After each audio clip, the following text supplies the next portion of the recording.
Hello viewers, good morning. నేనైతే ఈ Christmas హాలిడేస్కి Edupayala Durgamma టెంపుల్కి వెళ్ళాను. తెలుసు కదా, ఏడుపాయల వనదుర్గమ్మ టెంపుల్ మాత్రం చాలా బాగుంటుంది. అక్కడ చుట్టుపక్కల ప్రదేశం అంతా పచ్చగా, అబ్బాబ్బా చెట్ల మధ్యలో అమ్మవారిని అసలు దర్శించుకోవడం అంటే అదృష్టం ఉండాలి.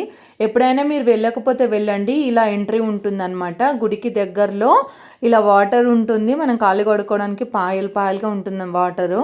అంటే ఆ గుట్టల మధ్యలో నుంచి నీళ్ళు వస్తాయి. ఇక్కడ బ్రిడ్జ్ ఉంటుంది. బ్రిడ్జ్ కింద మనము కాళ్ళు కడుక్కోవడానికి బాగా అనిపించింది. ఇది ఫస్ట్ టైం అనమాట నేను ఇలా కాళ్ళు కడుక్కోవడము. ఈ విధంగా అనేది నాకు నచ్చింది అనమాట. బాగా అనిపించింది. నేను మా వారు మా పిల్లలు కాళ్ళు కడిగేసుకొని అమ్మవారి దర్శనానికని బయలుదేరాము. అంతే కదా, హాలిడేస్ వచ్చినప్పుడు ఇలా అప్పుడప్పుడు టెంపుల్స్కి వెళ్తే అయినా పుణ్యం వస్తుంది, అవునా కాదా?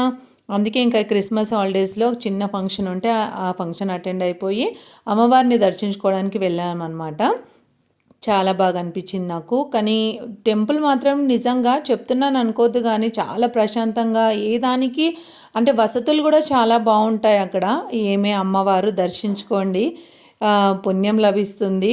నిజంగా మంచి కోరిన కోరికలు అమ్మవారు తీరుస్తారంట. చాలామంది ఇక్కడ క్రౌడ్ కూడా ఎక్కువే ఉండే, ఎందుకంటే హాలిడేస్ కదా, అందుకే జనాలు కూడా ఎక్కువే ఉండనమాట. ఇక్కడ ఈ అమ్మవారికి పక్కన, గుడి పక్కన అమ్మవారి చిన్న విగ్రహం పెట్టి ఉంటుంది. మనం ఒడి బియ్యాలు అంటాం కదా, బియ్యాలు పోసుకోవడానికి చాలామంది ఇక్కడికి వచ్చి బియ్యాలు కూడా పోసుకుంటారు, మొక్కులు తీర్చుకుంటారు.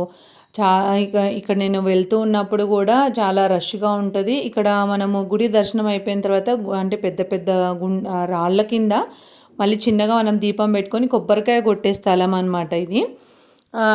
నర్సాపూర్ దాటిన తర్వాత ఉంటుంది టెంపుల్. చూసేయండి, నచ్చితే సబ్స్క్రైబ్ చేయండి. Bye bye.